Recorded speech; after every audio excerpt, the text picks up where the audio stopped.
A paz do Senhor a todos. A paz do Senhor Jesus. Irmãos, hoje a gente continua no livro de Romanos, capítulo 11, 12 e 13.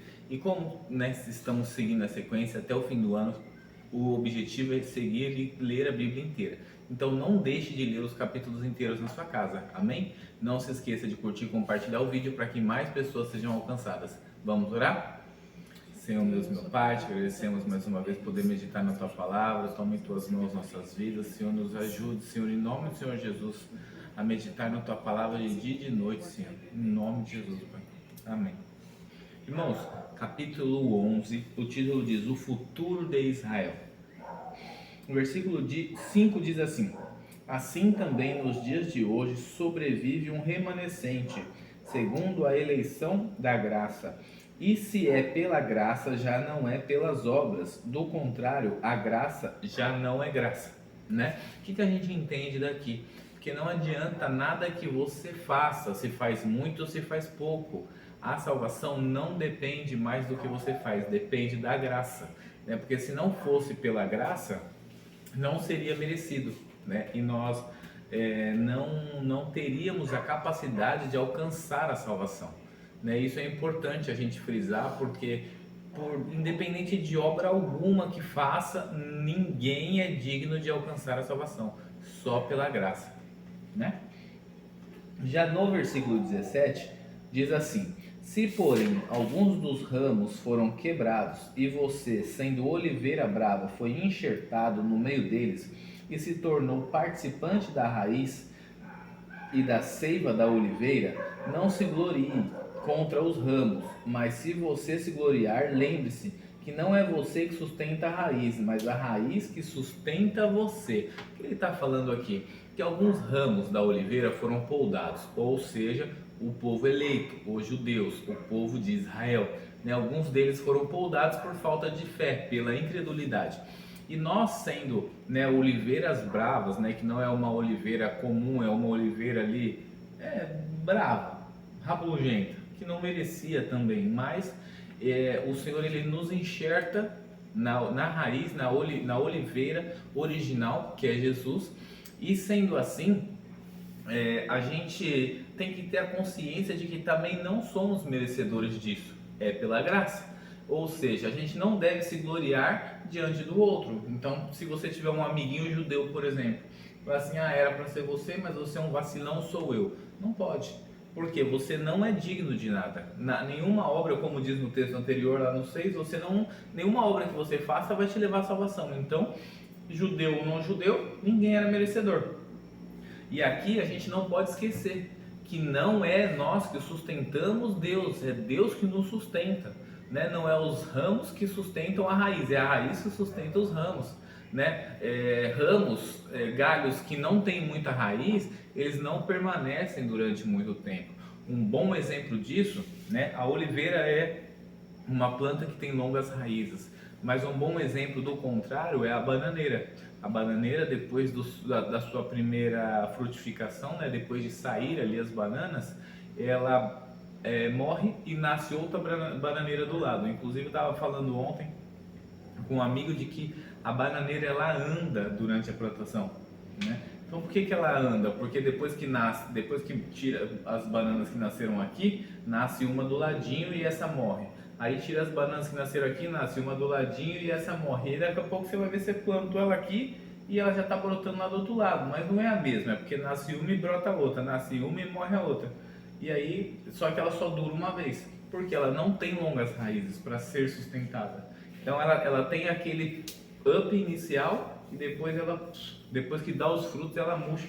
Isso é até perigoso para nós, porque muitas das vezes o Senhor ele nos dá acesso a dons espirituais magníficos, mas quando a gente não sabe administrar, quando a gente não sabe usufruir disso, a gente acaba permitindo que assim que esses dons afloram, né, assim que esses dons estão prontos para a colheita, a planta morre, porque recebe elogios ou porque recebe ofensas, né? Aí é cancelado. E se a gente não estiver enxertado na raiz da oliveira, a gente acaba morrendo, porque o galho ele não aguenta o peso do fruto. E aí que está o problema. Quando a raiz não, quando o galho que sustenta a raiz e não a raiz que sustenta o galho ele não sustenta o peso do fruto. No 20 diz assim, correto, não, 19. Então você dirá, alguns ramos foram quebrados para que eu fosse enxertado. Correto? O que ele está falando aqui? Alguns dos povos eleitos foram podados pela incredulidade para eu receber esse acesso. Então tipo assim, é uma vaga que era exclusiva deles. Eu fui um encaixe, né? Como a gente tem hoje no SUS, né? A gente é um encaixe. Aí ele diz assim, eles foram quebrados por causa da incredulidade, mas você continua firme mediante a fé. Não fique orgulhoso, mas tema, porque se Deus não poupou os ramos naturais, também não poupará você. Considere, pois, a bondade e a severidade de Deus para com os que caíram, para os que caíram. Severidade, mas para com você a bondade de Deus, desde que você permaneça nessa bondade. Do contrário, também você será cortado. Eles também não permaneceram na incredulidade. Serão enxertados, pois Deus é poderoso para os enxertar de novo. Né? Então aqui ele está falando o quê? Que como Deus não poupou o povo de Israel, a gente não é especial. Se a gente não andar na bondade de Deus, for orgulhoso, né, se achar, porque né, hoje tem acesso a Deus, Deus pode nos poldar também. E do contrário, Deus também pode reenxertar eles, porque basta, o judeu ele é muito bem instruído, Bruno. Até os 13 anos de idade ele tem que saber no mínimo o Pentateuco inteiro, né? Eles estudam para isso. Então, a partir desse momento, se eles reconhecem Jesus como seu único Senhor e Salvador, né, o Messias, Messiá, né, como eles dizem em hebraico, eles vão ser reenxertados na oliveira. Então basta só um passo de fé para eles voltarem para onde eles não deveriam ter saído. É complicado, porque se a gente vacilar, a gente vai ser podado. E eles, a hora que eles vacilar na doideira deles, eles vão ser enxertados de novo. Entendeu? A grande vantagem tem vaga para todo mundo. Deus é misericordioso. Essa é a grande vantagem. Bondoso.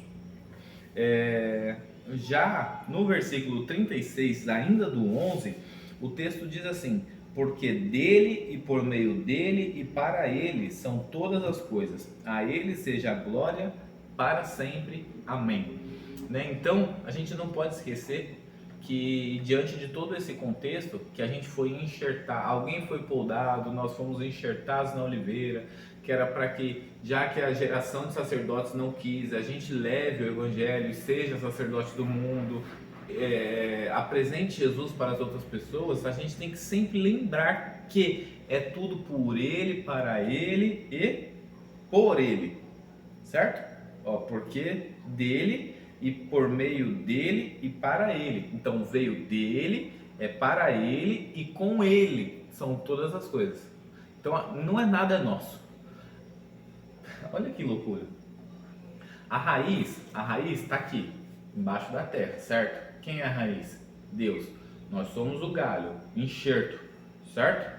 Aqui na ponta do galho vai dar o fruto, que é de quem? Nossa. Deus. É de Deus. Que são os dons espirituais, certo?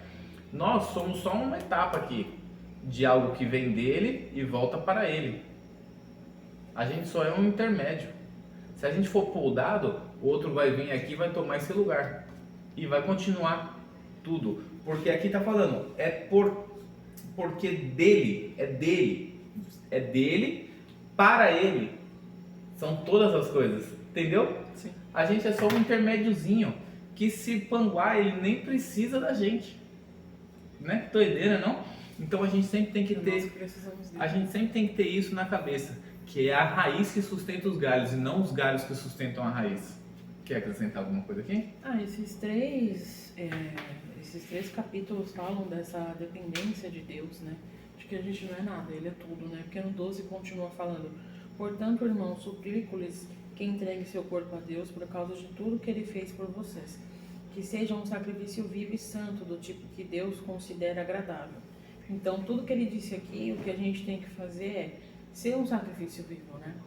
A partir do momento de reconhecer de que nós não merecíamos, mas a gente teve acesso, agora a gente precisa fazer o quê? Ser um sacrifício vivo e santo, né?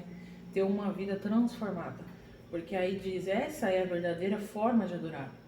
Então, muitas das vezes você fala, minha melhor adoração porque eu prego melhor que fulano, porque eu canto melhor que ciclano.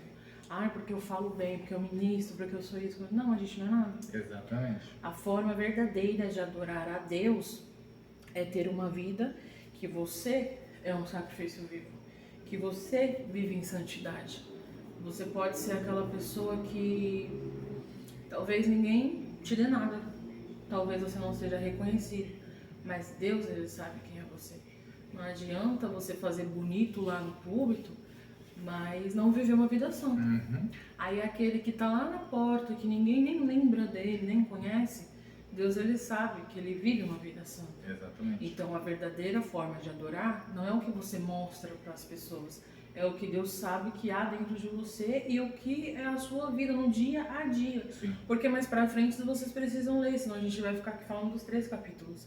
A forma que devemos viver, como devemos amar uns aos outros, como devemos não estar no meio do mundo. No 12 está até falando o devido uso dos dons espirituais das coisas, né? É aqui no 2 continua, não imitem o comportamento e os costumes deste mundo, mas deixem que Deus os transforme por meio de uma mudança em seu modo de pensar, a fim de que experimentem a boa, agradável e perfeita vontade de Deus para vocês. Então, a partir do momento que você deixa Deus trabalhar em você, você vai ver que o que você fazia não era certo. Do modo que você vivia não era certo. Então, não imitar o mundo, né? Ser transformado. Deus nos aceitou, nós fomos enxertados, né? Sim. Agora temos que viver uma vida santa, né? Ser um sacrifício vivo é ser todos os dias, tentar ser todos os dias, né? E ser todos os dias santo como Ele é santo. Viver em santidade o tempo todo, de manhã, à tarde, à noite, de domingo a domingo. Sim. Não só no domingo do culto, mas os 7 dias da semana, os 12 meses do ano. A vida é uma vida de sacrifício vivo a Ele, porque é pela graça, mas se não vivermos assim, seremos cortados. Exatamente. Acho que é isso. É isso. Vamos orar? Senhor Deus, meu Pai, te agradecemos mais uma vez por poder meditar na Tua Palavra. Tome em Tuas mãos, Senhor. A gente é falho, Pai, mas nos mantenha, Senhor, enxertados, Senhor, para que a raiz sempre nos alimente, Pai, que a gente possa dar bons frutos, Senhor, na Tua presença, Pai, em nome do Senhor Jesus. Amém. Tchau.